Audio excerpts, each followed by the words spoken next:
2025ರಂದು ನಮ್ಮ ಶಾಲೆಯಲ್ಲಿ ಕನ್ನಡ ರಾಜ್ಯೋತ್ಸವವನ್ನು ಹಮ್ಮಿಕೊಳ್ಳಲಾಗಿದೆ.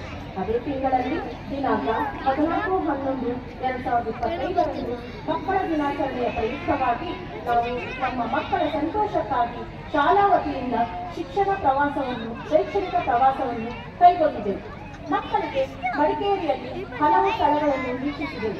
ಅದೇ ಸಂದರ್ಭದಲ್ಲಿ ನಮ್ಮ ಪರಿಸರ ಪ್ರೇಮಿಯಾದ ಸಾಲುಮರದ ತಿಮ್ಮಕ್ಕನವರು ವಿಧಿವಶರಾದರು.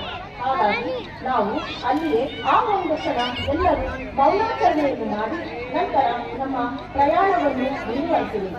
ಕೊನೆಯಲ್ಲಿ ನಮ್ಮ ಸಾಂಸ್ಕೃತಿಕ ನಗರಿ ಮೈಸೂರಿನಲ್ಲಿ ಕೃಷ್ಣರಾಜ ಸಾಗರಕ್ಕೆ ಬಂದು ಅಲ್ಲಿ ನೀರಿನ ನೃತ್ಯದ ದೃಶ್ಯವನ್ನು ಆನಂದಿಸಿದೆವು. ನಂತರ ಎಲ್ಲರೂ ನಮ್ಮ ಬೆಂಗಳೂರಿನ ಸಫರಕ್ಕೆ ನಂತರ ಅದೇ ತಿಂಗಳಲ್ಲಿ FA3 ಪರೀಕ್ಷೆಯನ್ನು ನಡೆಸಿದೆವು. ದಿನಾಂಕ 13/12/2025ರಂದು ಮಕ್ಕಳ ಪ್ರತಿಭೆಯನ್ನು ಗುರುತಿಸಲು ಟ್ಯಾಲೆಂಟ್ ಡೇ ಕಾರ್ಯಕ್ರಮವನ್ನು ಏರ್ಪಡಿಸಲಾಗಿತ್ತು.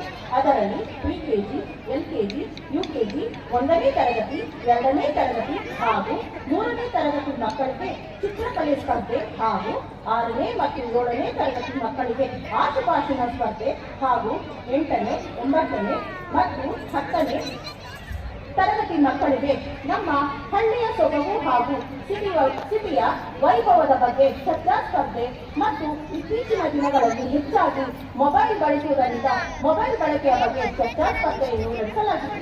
ಈ ಕಾರ್ಯಕ್ರಮವನ್ನು ಮಕ್ಕಳು ಯಶಸ್ವಿಗೊಳಿಸಿದ್ದಾರೆ.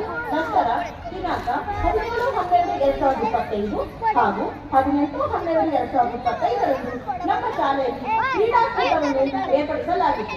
ಇದರಲ್ಲಿ ಮಕ್ಕಳು, ಪೋಷಕರು ಹಾಗೂ ಶಿಕ್ಷಕರು ಈ ಎಲ್ಲಾ ಕ್ರೀಡೆಗಳನ್ನು ಭಾಗವಹಿಸಿ ಕಾರ್ಯಕ್ರಮವನ್ನು ಯಶಸ್ವಿಗೊಳಿಸಿದ್ದಾರೆ. ದಿನಾಂಕ 24/12/2025 ಅಂದರೆ ಈ ದಿನ ನಮ್ಮ ಶಾಲೆಯಲ್ಲಿ 8ನೇ ಶಾಲಾ ವಾರ್ಷಿಕ ದಿನಾಚರಣೆಯನ್ನು ಹಮ್ಮಿಕೊಂಡಿದ್ದೇವೆ. ಆದ್ದರಿಂದ ಮಕ್ಕಳು, ಪೋಷಕರು ಹಾಗೂ ನನ್ನ ಎಲ್ಲಾ ಸಹ ಶಿಕ್ಷಕ ಬೃಂದದವರು ಈ ಕಾರ್ಯಕ್ರಮವನ್ನು ಯಶಸ್ವಿಗೊಳಿಸುವುದಾಗಿ ತಮ್ಮಲ್ಲಿ ಕೇಳಿಕೊಳ್ಳುತ್ತೇನೆ. ಜೈ ಹಿಂದ್, ಜೈ ಕರ್ನಾಟಕ.